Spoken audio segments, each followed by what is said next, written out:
بسم الله الرحمن الرحيم الحمد لله رب العالمين وصلى الله على سيدنا محمد وعلى آله وصحبه والتابعين وبعد السلام عليكم ورحمة الله وبركاته. Nous commencerons cette émission par ce verset, le verset 81 de sourate Al-Imran où Dieu dit « Et lorsqu'Allah prit cet engagement des prophètes, chaque fois que je vous accorderai un livre et de la sagesse, et qu'ensuite un messager vous viendra confirmer ce qui est avec vous, vous devez croire en lui et vous devez lui porter secours. » Il leur dit « Consentez-vous et acceptez-vous mon pacte à cette condition ?» « Nous consentons, dirent-ils. « Soyez-en donc témoins, dit Allah, et me voici avec vous parmi les témoins. » قَالَ فَاشْهَدُوا وَأَنَا مَعَكُمْ مِنَ الشَّاهِدِينَ. Mohammed sallallahu alayhi wa sallam est venu.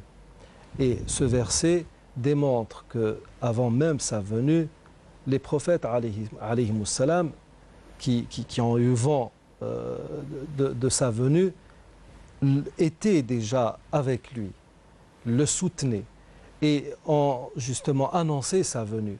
Rasoul sallallahu alayhi wa sallam, nous en avons déjà parlé, est-il mentionné dans les écritures qui ont précédé le Coran. Nous avons fait une émission là-dessus, c'était en quelque sorte un préambule. Et aujourd'hui, nous allons parler ou citer les textes qui font mention de Mohammed sallallahu alayhi wa sallam dans les évangiles.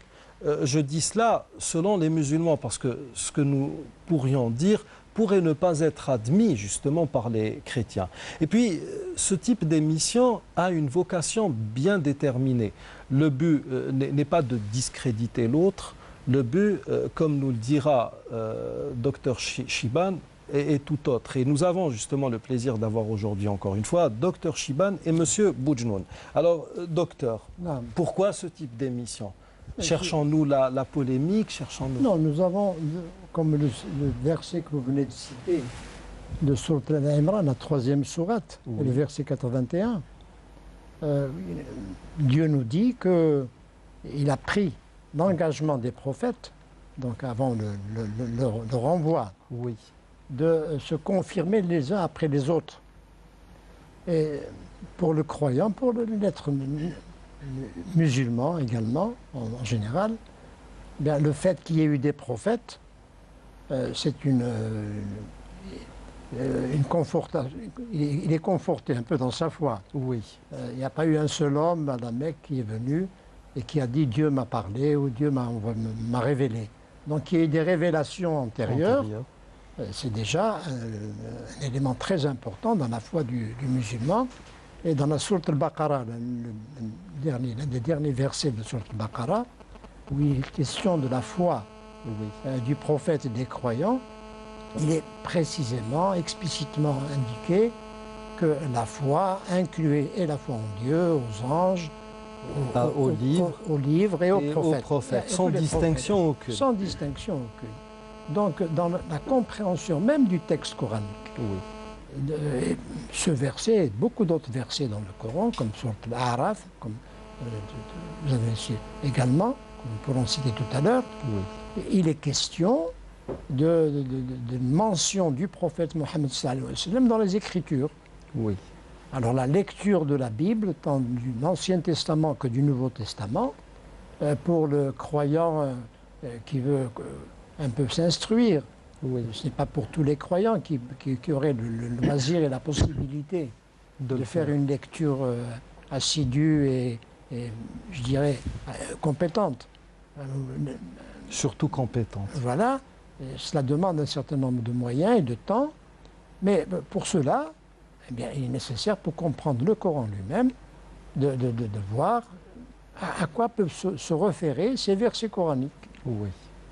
Et donc, comme vous l'avez très bien dit tout à l'heure, il n'est pas question de mettre en doute ni la ferveur, ni la sincérité, ni la bonne foi de millions de chrétiens, absolument, ou de centaines de milliers d'Israélites dans leurs écritures. Elles sont respectables, comme on nous l'a prescrit dans l'islam. Absolument, le respect. Donc le respect et la courtoisie. Donc c'est essentiellement cela, la compréhension du Saint-Coran et de la tradition authentique du prophète, relative aux anciens prophètes, et aux premières écritures. Oui. Et qui fait que nous abordons cette étude et cette présentation et qui peut être utile à beaucoup de croyants. Très bien. Alors, Monsieur Boujnoul, on entend, je dirais par-ci par-là, mais bon, dans certaines chaînes satellitaires, que si les musulmans utilisent généralement l'écrit biblique pour argumenter, enfin, on dit que les musulmans utilisent des versets, des passages de la Bible pour conforter leur propre foi.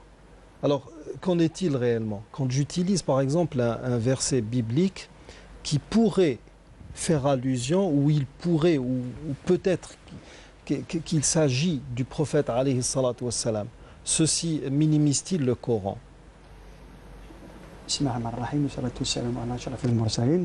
Tout d'abord, je voudrais juste ajouter une précision à ce qu'a dit Dr Chibane concernant la polémique censée être déclenchée en parlant justement de notre émission. Premièrement, le souci d'être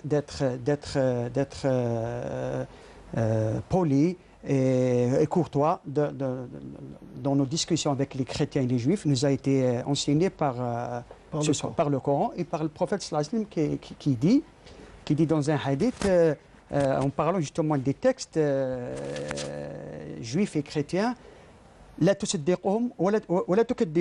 c'est-à-dire ne les confirmez pas et ne les infirmez pas. Absolument, et ne les infirmez pas. Donc, mais nous avons ce verset phare qui dit ne discuter avec les gens du livre que de la meilleure façon. La plus courtoise. Ouais. Justement, avant d'arriver à votre question, même les savants musulmans qui ont écrit des réponses ou des ouvrages uniquement pour répondre à des réfutations, à des allégations, à des critiques émises par des juifs ou des chrétiens. Absolument, que ce soit c'est le Baqillani, que ce soit le Jahid, que ce soit Abu Hamd Ghazali, Ibn Taymiyyah, etc., Ibn Hazm, ils sont des dizaines ou sinon plus. Donc, ils n'ont fait que répondre. Les attaques n'ont jamais été du côté des musulmans. D'accord. Okay. Alors, pour justement revenir à la question, pardon, pour donner une précision aux téléspectateurs. En 1854, nous l'avons peut-être déjà cité, il y a eu une première controverse, enfin une confrontation entre le grand savant à Accra, Rahmatullah al-Hindi, et le grand évangéliste protestant Karl Gottlieb Pfander. Exactement. Alors, Pfander s'est retiré. Enfin, il s'est passé à Accra ce qui s'est produit il y a à la fin du siècle dernier entre Didat et Swaggart. Ouais. Donc c'est vraiment c'est du copier-coller. Hein, absolument. Sauf que Pfander s'est carrément levé et s'est retiré de la salle. Il n'avait plus de répondants. D'ailleurs, il y a Rahmatullah al-Hindi rahimahullah a laissé un livre très célèbre, exactement. Oui. Par la suite, manifestation de la vérité, oui. C'est ça. Oui. Absolument. Le problème, c'est que par la suite, c'est un grand orientaliste, évangéliste de surcroît, qui va entrer en scène, qui va aider Rahmatullah al-Hindi. Et cet orientaliste, c'est le sœur William Muir, c'est un grand orientaliste qui a des livres historiens. Et il a dit, les musulmans, le fait, il a voulu donner, enfin, de manière très très subtile, il a voulu enseigner, surtout aux musulmans, que pratiquement le Coran était un plagiat de l'Ancien et du Nouveau Testament. Et puis il a dit que si les musulmans utilisent des versets bibliques pour démontrer la véracité de la prophétie de Mohammed sallallahu alayhi wa sallam, ceci veut automatiquement dire que l'écrit biblique jouit de beaucoup de crédibilité et que c'est une référence. Ce qui va, d'un autre côté, minimiser un peu le Coran. Alors, Non, justement. Jusqu'où ceci peut-il être vrai? Justement, chez nous, les musulmans, nous ne disons pas que toute la Torah et tous les évangiles sont faux, apocryphes. Non, aucun savant musulman n'a dit cela. Certes, le Coran lui-même reproche aux Juifs et aux chrétiens d'avoir altéré, déformé leurs écritures, mais ça ne veut pas dire que tous les textes, qu'il faut faire table rase de tous les textes, toutes les écritures qui ont précédé l'islam au contraire. Justement, je vais vous citer un petit exemple. Des fois même le Coran, il confirme certains versets de la Bible et de l'Évangile, ça va de soi. Justement, en parlant du prophète sallallahu alayhi wa sallam, par exemple, il y a un verset, nous l'avons cité dans la dernière émission, là où Dieu dit en parlant qu'il va envoyer un prophète, bon, entre guillemets, il s'agit du prophète sallallahu alayhi wa sallam. Il parlera en mon nom. Et il dit, si ce prophète dira des choses que je ne lui ai pas dites, il sera mis à mort. Oui. Ça, c'est la Bible qui le dit. Le Coran aussi, il y a un verset du Coran qui dit, en parlant du prophète sallallahu alayhi wa sallam, donc, c'est à peu près le même sens. C'est pas le même sens. D'accord. Oui. Alors, les chrétiens... C'est-à-dire qu'il a dans le Coran, il y a le châtiment qu'il prescrit justement pour quelqu'un qui dirait ce que Dieu ne lui aurait pas commandé qui prétend que Dieu est très violent. Exactement. C'est vraiment violent. Exactement. Oui. Justement, les chrétiens disent que ce prophète auquel dont parle l'Ancien Testament est Jésus. Oui. Nous disons qu'il s'agit du prophète. Or, ici, il y a justement une équivoque. L'équivoque qu'il faudrait... Jésus, les Juifs et les chrétiens disent que Jésus a été tué, a été crucifié. Donc si Jésus réellement a été crucifié, donc ce verset de la Bible est faux, forcément. Oui. Puisque, soit ce verset est faux, soit Jésus est un faux prophèt. Est un faux prophète. Oui. À Dieu ne plaise. Nous disons que Jésus est un prophète. Oui. C'est un peu tiré par... Et le prophète sallallahu alayhi wa sallam, il est venu comme prophète, il a vécu 63 ans, il a prêché durant 23 ans, et il est mort dans son lit, comme tout un chacun le sait. Alors, que signifie? Ça signifie que ce verset s'adresse au prophète sallallahu alayhi wa sallam. Donc, ici, justement, le Coran, il confirme ce verset de l'Ancien Testament. Surtout bon, ce que les musulmans reprochent justement aux Juifs et chrétiens, c'est d'avoir enlevé les allusions et les mentions quant à la venue du prophète sallallahu alayhi wa sallam. Bon, concernant surtout les Juifs. Pour ce qui est des chrétiens, il y a d'autres choses. Bon, donc ce n'est pas ce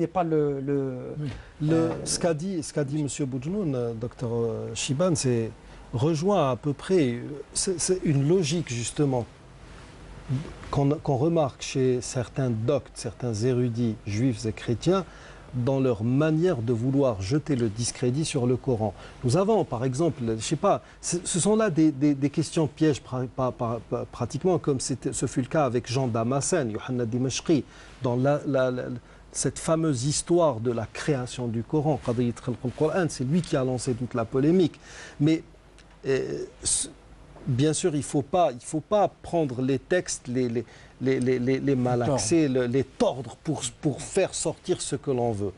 Mais n'oublions pas quand même que certains orientalistes, certains érudits du monde de l'Occident, tout simplement, appartenant aux deux confessions juives et chrétiennes, ont par moments délibérément occulté certaines vérités. Je ne sais pas, vous pouvez prendre par exemple une œuvre majeure actuellement, l'encyclopédie de l'islam par exemple. C'est un écrit très sérieux, fait par des gens sérieux. Mais nous avons par exemple vous m'avez cité une fois l'exemple de Vajda, l'orientaliste roumain, qui parle de Haman. Alors, qu'en est-il réel? Je voudrais que je vous laisse vous-même faire part de... Oui, c'est un élément, je pense qu'on doit l'aborder, effectivement. Oui. Dans l'une des dernières éditions de l'Encyclopédie de l'Islam, qui est éditée en plusieurs langues, l'article relatif à Haman a été rédigé par le regretté, parce que c'est un grand orientaliste. C'est un grand orientaliste, Vajda, qui a traité par exemple de l'histoire de l'exégèse du Coran, beaucoup d'ouvrages. Et quand il aborde ce nom, il dit que le Coran fait confusion avec le Haman, parce que Haman... Le Haman de Pharaon. Des Perses, d'Esther. Oui. Celui qui a voulu exterminer... Parce qu'il y a Haman dans l'Ancien Testament. Bien sûr, mais relatif à Esther, donc plusieurs siècles après Moïse. Moïse, alayhi salam. Donc de Pharaon.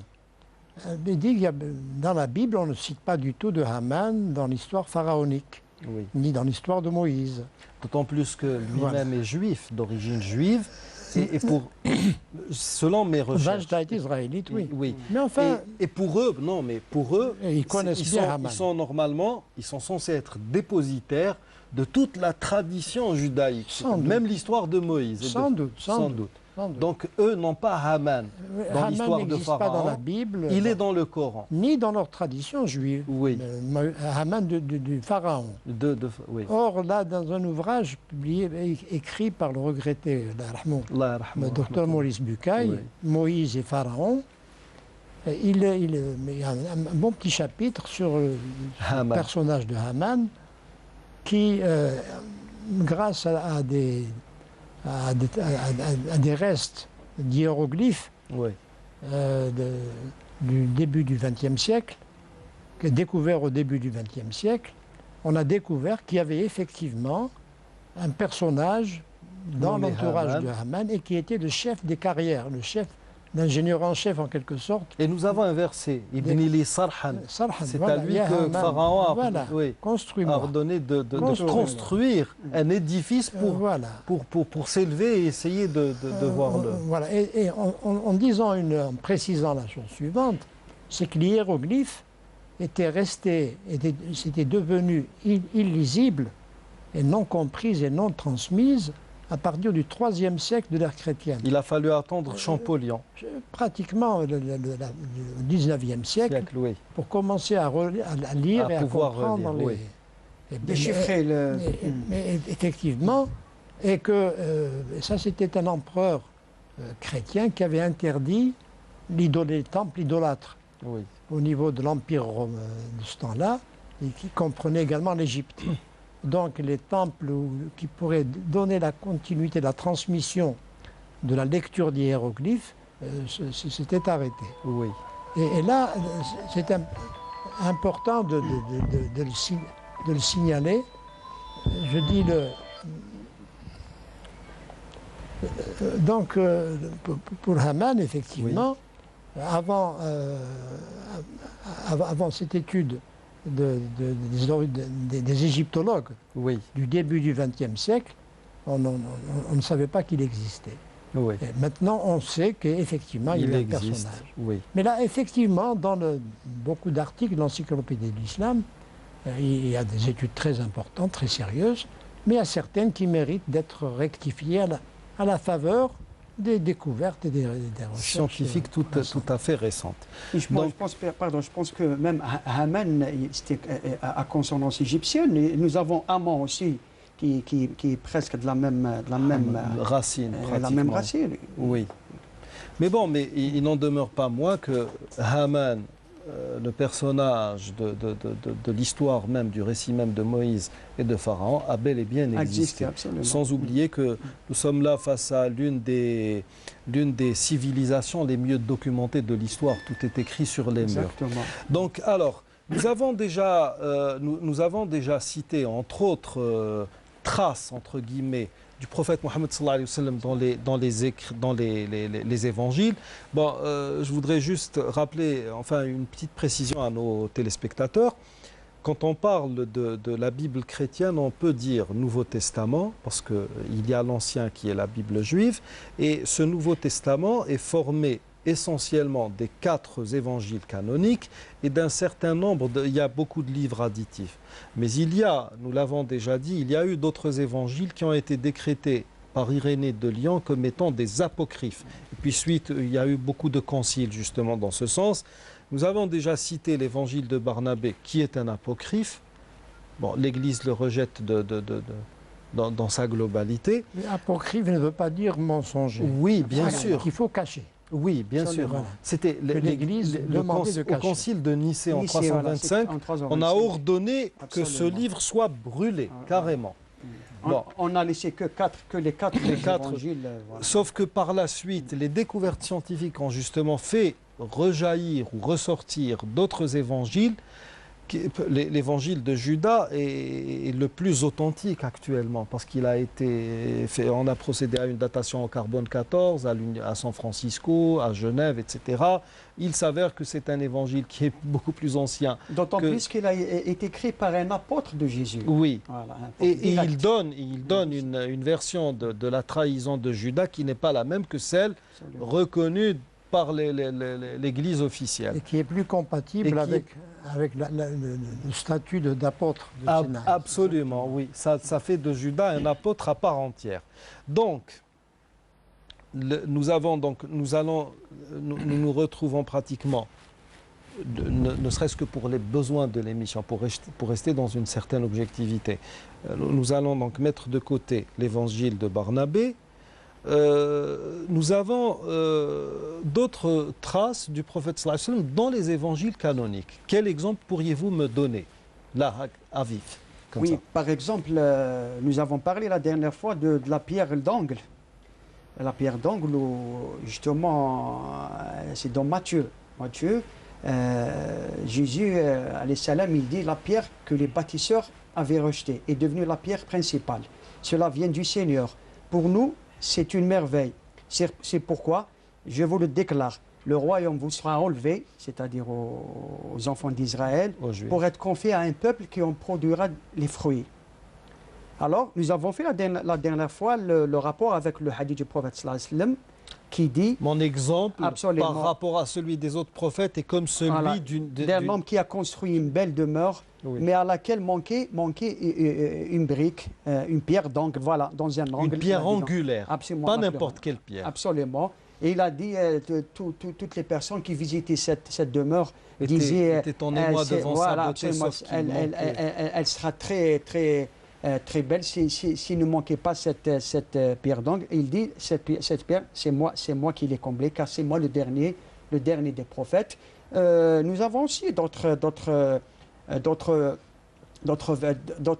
exemples. Par exemple, lorsque Jésus parle justement du Paraclète, il dit, il me glorifiera. Oui. Et ma foi, on ne connaît pas d'autres religions, plus que le christianisme, disent même certains chrétiens, où le Christ est vénéré, respecté absolument, comme plus que dans l'islam. Autant lui que sa mère. Absolument. Parce que Marie, alayhi salam, a été traitée de tous les noms par les Juifs. On a même parce que bon, quand on étudie par exemple l'histoire du Talmud, la Mishnah, la Gemara, etc., on disait à un moment donné que c'était une transmission orale. On a même fait des inventions, disant qu'à partir de telle génération, après Moïse, il viendra quelqu'un, il sera le fils d'une prostituée. On l'a traité, alayhi salam, de prostituée. Et le problème, c'est que même les chrétiens ne la défendent pas beaucoup. On parle de l'Immaculée Conception, mais quand on lit bien l'écrit chrétien... Non, actuellement, il y a le culte marial. Oui. Mère de Dieu. Marie, objectivement, Marie est vénérée. Elle est vénérée. Non seulement chez les chrétiens, mais chez les musulmans également. Même un peu plus. Voilà. Et d'ailleurs, on a posé une fois la question à un prêtre, lui disant... entre l'écrit biblique, entre la Bible chrétienne et Surat Maryam, lequel des deux textes liriez-vous à un enfant? Il a préféré celui du Coran, parce qu'il est moins choquant. Parce que même si l'on se réfère à certains passages, c'est vraiment, on ne peut pas lire ça à un enfant. Oui, d'ailleurs, Abdelrazak Yahya, André Gilis, hafadahullah, le grand guénonien, le grand mystier, soufi musulman. Il a écrit un livre sur l'esprit universel de l'islam, le pèlerinage mystique. La papauté contre l'islam aussi. Pour le jeûne également, mais également sur Marie et dans l'islam. Oui. Et là, et puis également, c'est Haj Tayyib, Simouh Tayyib. Une excellente à nos téléspectateurs, si Haj Tayyib a fait une traduction du Coran en kabyle. La première traduction complète de la signification du Coran en kabyle. Oui. Il a également rédigé un livre, c'est Sidna Isa, Lala Maryam ou Sidna Isa, le Coran. Donc Marie et Jésus dans le Coran. Dans le Coran. Une très belle. Oui, un petit fascicule. Une petite précision, si vous permettez, il y a même dans l'Évangile, je ne me souviens pas du verset, où Sidna Isa qui parle à sa mère et qui lui dit qui es-tu femme comme ça. Donc, qui es-tu femme? Et ma foi, ce n'est pas une façon pour un prophète de parler à une femme à plus forte raison à sa mère. Donc si on compare cela avec les versets qui parlent de Marie, c'est Dératon. Hein? Donc ce qui veut dire sainte ou véridique ou plus encore. Donc il y a une grande différence. Et puis non. Quand je parlais tout à l'heure, je voulais surtout faire allusion à Baptiste ou Jean-Baptiste le Charpentier, dont on dit qu'il pourrait être le père de Jésus. Joseph le Charpentier, pardon. Joseph le Charpentier. Et ma foi, la chose n'a pas été, je n'ai en tout cas jusqu'à présent jamais lu, ne serait-ce qu'un article réfutant cette thèse que Joseph le Charpentier pourrait être le père de Jésus. La doctrine chrétienne, c'est que Joseph a accepté d'être en fait le paravent pour attester de la pureté, de l'honorabilité de Marie. Ce qui confirme la thèse juive. Que Marie... Non, c'est-à-dire qu'il n'y avait pas eu de relation entre Marie et Joseph. D'accord. Voilà. D'accord. Alors, il y a un autre, et nous avons un autre exemple tout aussi, et peut-être même plus édifiant. Celui-ci a été, nous sommes dans le livre d'Ésaïe, chapitre 29-12. Et là, il est dit, ou comme un livre que l'on donne à un homme qui ne sait pas lire en disant « dis donc cela » et qui répond « je ne sais pas lire ». Bon, là, je remonte un peu plus, je dépasse les évangiles, mais pour revenir à ce que disait M. Boujnoun, beaucoup de versets coraniques sont confortés ou viennent confirmer... Sont illustrés. Viennent confirmer l'écrit biblique. Oui, d'ailleurs, je voudrais... Verset 157. Il y a un verset coranique, si vous le permettez, peut-être pour expliciter un peu cette position du Coran. Le Coran dit qu'il est révélé pour confirmer ce qui était antérieur et pour le corriger. Pour être muhaiminan, c'est-à-dire ces deux notions, le Coran confirme un certain nombre d'éléments dans les Écritures, tout en corrigeant ce qui a pu. Et d'ailleurs, le principal reproche dans le Coran fait aux Juifs et aux chrétiens, c'était de n'avoir pas conservé, avant la déformation, n'avoir pas conservé les Écritures. Et ça, on sait maintenant, tout le monde le reconnaît, qu'il n'y a pas eu conservation intégrale des Écritures, puisqu'il y a eu une réécriture. Et il est dit, parce que, bon, il est dit, c'est nous qui avons fait descendre le livre. Dieu a promis a pris en charge sa conservation. Mais eux-mêmes étaient dans le devoir de conserver leurs écrits. C'est-à-dire qu'ils avaient cette charge quand même. Pas conservé. Mais finalement, quand on étudie la biographie du prophète, Sira, Ce verset, vous m'avez cité tout à l'heure le verset 157 de Sourate Al-A'raf. Ceux qui suivent le messager, le prophète illettré, qu'ils trouvent mentionné chez eux, dans leur livre. Ce verset, à l'époque même du prophète sallallahu alayhi wa sallam, ils avaient encore des écrits où il était mentionné. Oui, il y avait des Israélites qui ne l'ont pas controuvé. Oui. Et qui auraient pu très bien dire il n'en est pas. Oui. Enfin, l'histoire ne nous rapporte pas de contestation de ce verset du temps du prophète sallallahu alayhi wa sallam. Alors qu'on connaît des détails dans la vie des Juifs à Médine et quand même pour les chrétiens de Najran, Oui. par exemple, pour la Mubahala. Oui, ils ont refusé. Mubahala, c'était le fait qu'à un moment donné, le prophète leur a proposé d'implorer Dieu, le jugement de Dieu. Oui, de se remettre au jugement de Dieu, de faire des imprécations l'un contre l'autre et de se remettre à ce que Dieu... Et ils avaient peur, parce qu'ils avaient affaire à un prophète. Nous avons déjà le célèbre compagnon Abdullah ibn Salam, qui était un rabbin érudit juif. C'était un rabbin, fils d'un rabbin. Et confirmé par sa communauté. Absolument. Avant qu'il ne... Oui, alors... Absolument. Donc, mais dès lors où il s'est converti, ils l'ont renié.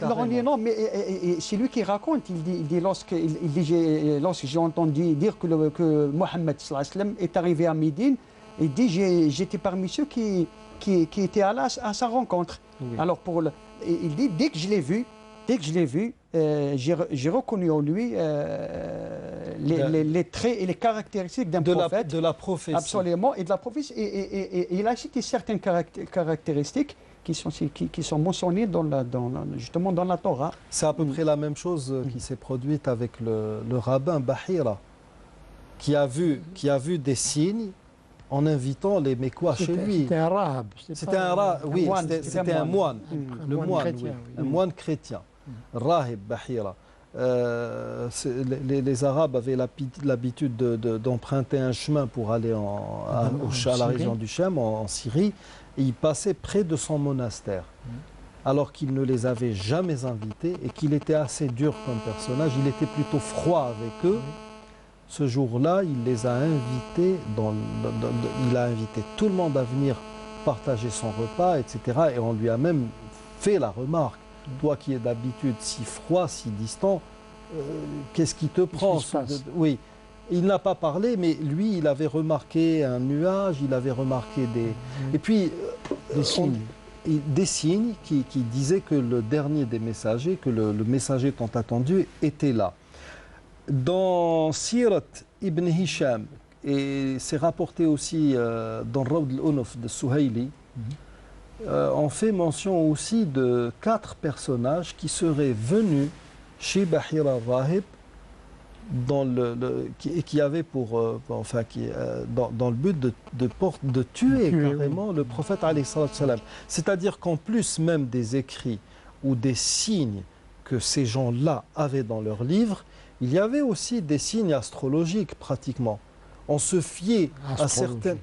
oui, enfin, on parle beaucoup plus cosmique. Oui. Voilà. Il y avait des positions d'astres qui pouvaient, selon eux et dans leur culture, indiquer que que le Messie était venu. Et c'est pour cela qu'il y a eu... Ceci juste pour dire qu'il y avait quand même toute une culture qui se rapportait justement à ce dernier messager, et tout le monde était vraiment préparé à l'attendre. Certains même disent que le fait que des Juifs se soient trouvés à Médine, la chose n'est pas anodine. Ils étaient étonnés que ce ne soit pas l'un d'eux. Cette prédiction sur la venue d'un dernier prophète était très répandue dans les anciens temps. Nous avons dans les fameux manuscrits de la mer morte. Les écrits de Qumran. Absolument, de la grotte de Qumran. Ils disent que les Juifs attendaient la venue de 2 messies et d'un prophète. Et lorsque Jean-Baptiste, que vous avez cité tout à l'heure, Sayyidina Yahya alayhi salam, moi je voulais Joseph, j'ai fait une erreur. Il a commencé à baptiser justement les gens avant la venue de Sayyidina Isa alayhi salam. Les Juifs sont venus à lui, ils lui ont posé, c'est écrit dans les évangiles, ils lui ont dit qui es-tu? Es-tu le Messie? Il a dit non. es-tu Élie? Élie, entre autres, Élie qui est le prophète Élias, c'est ça, Oui. Élias, qui est, d'après la Torah, il est monté aux cieux. Oui. Il a dit non. Ils lui ont dit, es-tu le prophète? Il a dit non. Ils lui ont dit, alors pourquoi es-tu en train de baptiser les gens? Ce qui prouve que déjà les Juifs attendaient la venue d'un dernier prophète. Et justement, nous avons parlé de Abdallah ibn Salam, nous avons parli de Bahira, il y a aussi Waraqa, qui a vu le prophète sallallahu alayhi wa sallam, il recevait la visite il a dit le Namous, qui est l'Esprit Saint, c'est ça, qui venait à Moïse. Nous avons aussi Salman al-Farisi, radiyallahu anhu, qui était mage, et puis il est devenu chrétien. Et là, donc c'est lui-même qui raconte. Il est passé par, je pense, 3 évêques. Il a été au service de 3 évêques, et comme il était très honnête, c'était un homme très franc, il a dit, les 3 évêques volaient de l'argent et cachaient les trésors, les offrandes que les gens leur donnaient. Et le dernier évêque chez qui il a vécu, il a dit que c'était un saint homme. Et avant de mourir, il lui a dit, mon fils, il y a un prophète qui va apparaître. La venue, elle est imminente. Voilà, dans la région où vivaient les Arabes. Et c'est comme ça que Salman al-Farisi s'est retrouvé à Médine, sur le palmier d'un juif. En entendant les gens dire que Mohammed est arrivé à Médine, il a dit, je suis tombé du palmier par joie. Voilà, pour aller justement à la rencontre du prophète sallallahu alayhi wa sallam. Vous avez d'autres exemples de passages qui, on reste dans l'hypothétique, qui pourraient faire état du prophète sallallahu alayhi wa sallam. Quel autre exemple pourriez-vous nous donner? Ma foi, nous avons parlé déjà du Paraclète, au sujet duquel il y a tout un passage de l'évangile de Jean qui parle. Justement, les exégètes chrétiens de l'évangile disent qu'il s'agit de l'Esprit Saint, du Saint-Esprit. Oui. Or, le Saint-Esprit, Jésus, alayhi salam, il dit, il va venir, il va vous enseigner et vous dire tout ce que je ne vous ai pas dit. Et tant que je suis là, absolument, il faut que je parte pour qu'il vienne. Or, d'après les évangiles eux-mêmes, notamment Luc, le Saint-Esprit est déjà descendu sur Jésus et sur Marie même. Alors comment se fait-il que Jésus ne peut pas se contredire? C'est pas possible. Quelqu'un qui est déjà venu, il va leur dire qu'il va venir. Et dans un autre passage, il l'appelle le prince. Oui. Le prince, ce qui veut dire que ce sera un prophète qui va venir avec une loi. Oui. Et justement, le docteur Chiban, il a parlé lors de la dernière émission de Mani. Oui. Mani qui s'est prétendu... Qui s'est déclaré paraclète. Il y a, d'après les recherches que j'ai faites, il y a d'autres personnes... Montant. Absolument, Montant et Moncion, je pense au Manès. Il y a 2...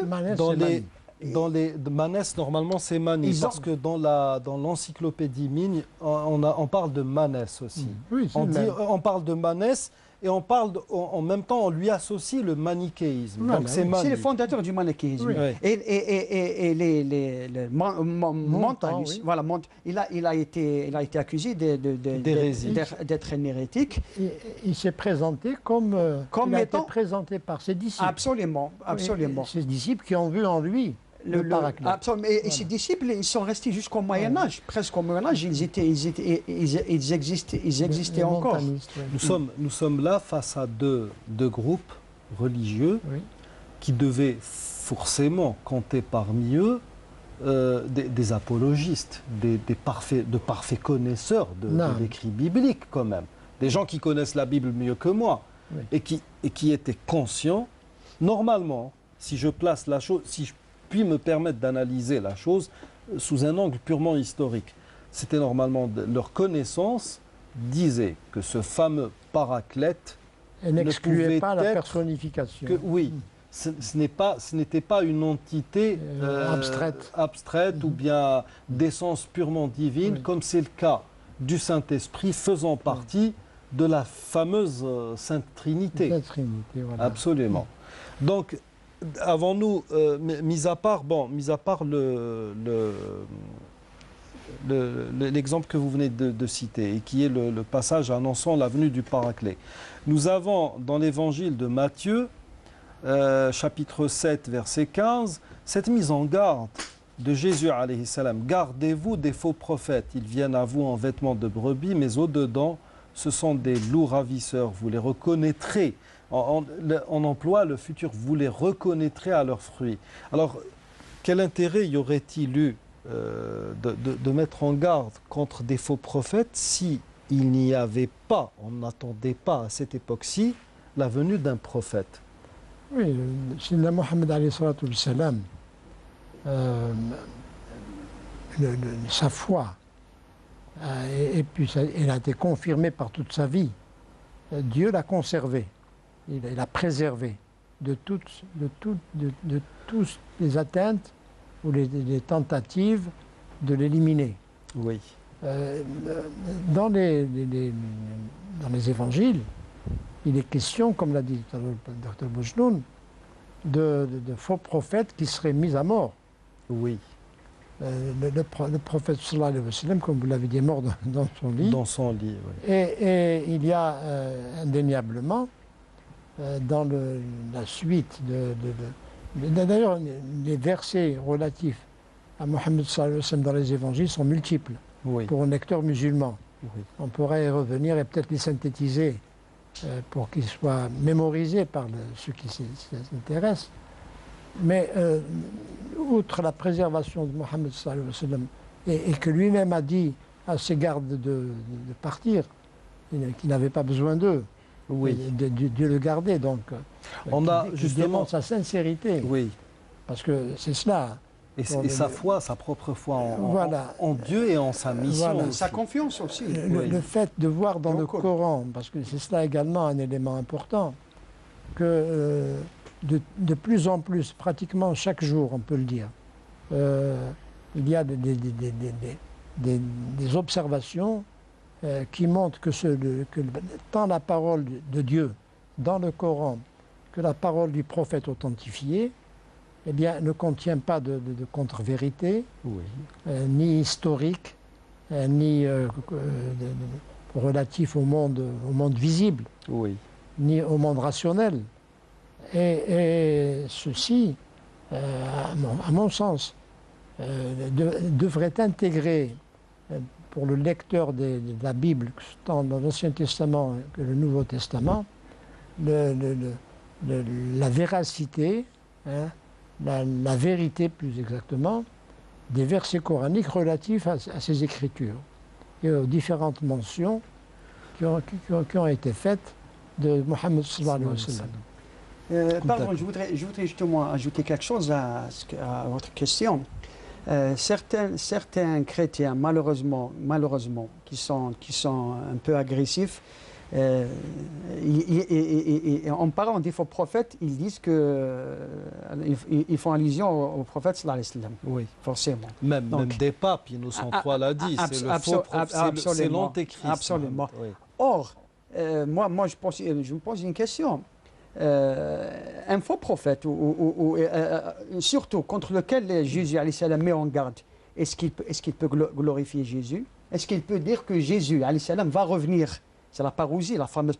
Il va revenir vers la fin des temps. Absolument, avant la fin des temps. Ce qu'il n'a pas dit pour lui-même. Le prophète n'a pas dit que je vais revenir avant la fin des temps. Il a dit que c'est Jésus alayhi salam qui va revenir à la fin des temps. Alors, est-ce là un faux prophète? Oui. Un faux prophète qui va conforter, Qui va donner du crédit, conforter la mission de Jésus, oui. absolument, et le glorifier et dire, même dans un hadith, je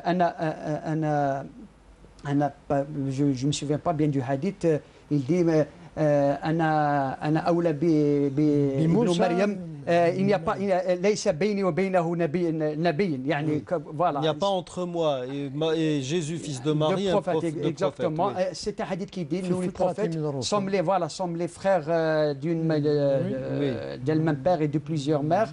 Et ليس بيني وبين عيسى ابن مريم نبي. Oui. Donc, mais en parlant tout à l'heure, ce que vous avez cité fait partie d'une logique biblique.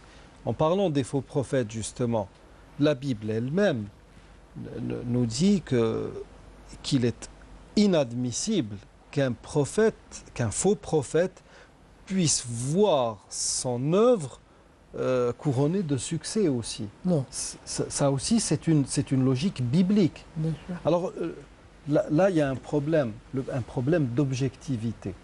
Bon, c'est vrai que quand on est né dans un milieu, quand on a connu une religion, quand on a connu ses premiers sentiments religieux avec cette religion, qu'il s'agisse de l'islam, du christianisme ou du judaïsme, il est très difficile de changer.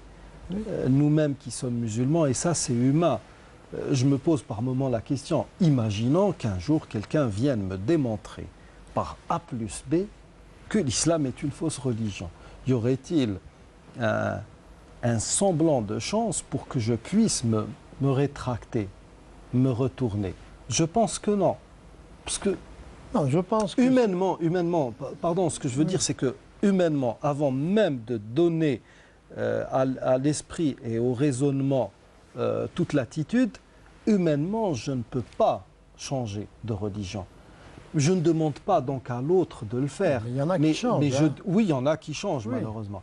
Mais je demande quand même à l'autre de faire preuve d'un peu plus de raison quand même. Oui, le problème relatif à cette distinction, c'est que ces différents épisodes de la vie de Mohammed sallallahu alayhi wa sallam sont intégrés dans une propagande. Ce n'est même pas une apologétique ou un apostolat dans la transmission pour essayer de convertir les autres. Donc un effet missionnaire, où on utilise vraiment, on crée des événements qui n'ont pas de base pour utiliser ces différents éléments que nous avons cités et pour dire par exemple que Bahira, alors qu'il n'a vu que le prophète sallallahu alayhi wa sallam qu'à l'âge de 12 ans, l'espace d'un repas, oui, a été à la base de toute sa mission, que Qus ibn Sa'ida, le prophète sallallahu alayhi wa sallam, l'a vu de très loin dans le marché de Uqad, sur un cheval en plus. Oui, donc c'est un peu tiré par les cheveux. C'est lui qui est à l'origine. Alors on se demande quel est l'auteur d'un chef-d'œuvre, d'un super chef-d'œuvre, d'un insuperable, comme vous le dites, chef-d'œuvre, puisse l'attribuer à un autre. Et dire qu'il n'est pas de lui. Et même ses propres propos. Voilà. Il écrit le Coran pour l'attribuer ensuite. Et disparaître de l'histoire comme ça. Voilà. Oui, comme ça, tirer sa révérence. Non, parce que, pourquoi je vous ai particulièrement à vous, il ne nous reste plus beaucoup de temps, vous avez connu de grands noms du monde chrétien. Vous avez connu Hans Kung, ne serait-ce que... Oui. Vous connaissez Barbara, normalement. Oui, un peu. Tessier, Duval, vous l'avez connu. Très bien, oui. Très bien. Bien.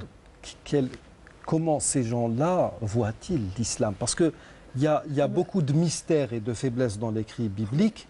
Entre autres, en revanche, il y a beaucoup de puissance, beaucoup de force et beaucoup de choses qui subliment l'esprit dans l'écrit coranique.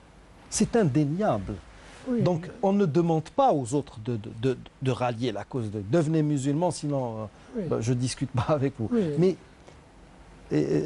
humainement, je sais que ce n'est pas facile. Je n'ai jamais posé de question à ces différents personnalités que vous avez citées. Oui. Mais j'ai entendu par exemple Massignon, il y a 60 ans, même 61 ans. Oui. C'était à Strasbourg, il avait fait une conférence sur le Coran. C'était un grand spécialiste, oui. Et il avait dit que le Coran, tout en admirant le style coranique, la ferveur de l'arabe,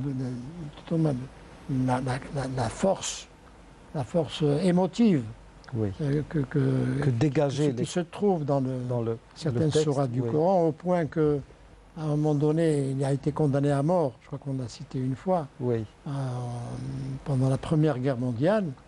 et que à un moment très crucial de cet épisode, il n'a pas été exécuté bien entendu, la première prière qu'il a faite de salut, elle était faite en arabe et même la Fatiha. Mais il avait dit au public alsacien que le Coran c'était un peu des fragments de la Bible pour l'exclu.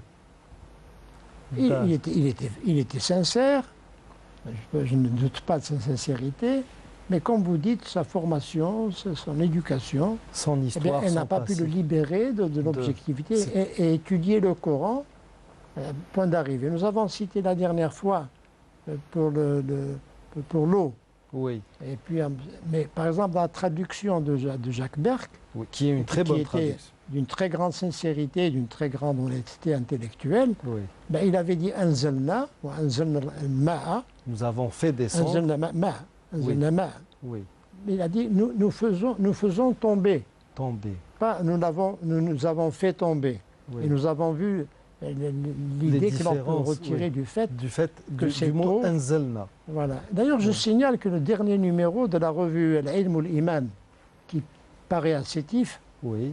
Qui m'est arrivé hier. Hein. Oui. Il y a un article sur l'origine cosmique de l'eau. Donc, je veux le. Donc, à nos amis téléspectateurs d'essayer de trouver cette revue pour la lire. Donc, nous arrivons malheureusement à la fin de cette émission. C'est un sujet que vous allez suivre tout au long des émissions à venir. Je l'ai signalé la dernière fois, il arrive que nous ponctuons justement ce sujet par d'autres thèmes qui pourraient être d'actualité, mais sinon, nous allons passer des évangiles à la Bible juive et nous allons remonter vers les livres de l'hindouisme et du védisme si Dieu nous prête vie. Alors d'ici la semaine prochaine, je vous dis astawdi'ukumullah alladhi la tadi'u wada'i'uhu wassalamu alaykum wa rahmatullahi wa barakatuh. Merci messieurs.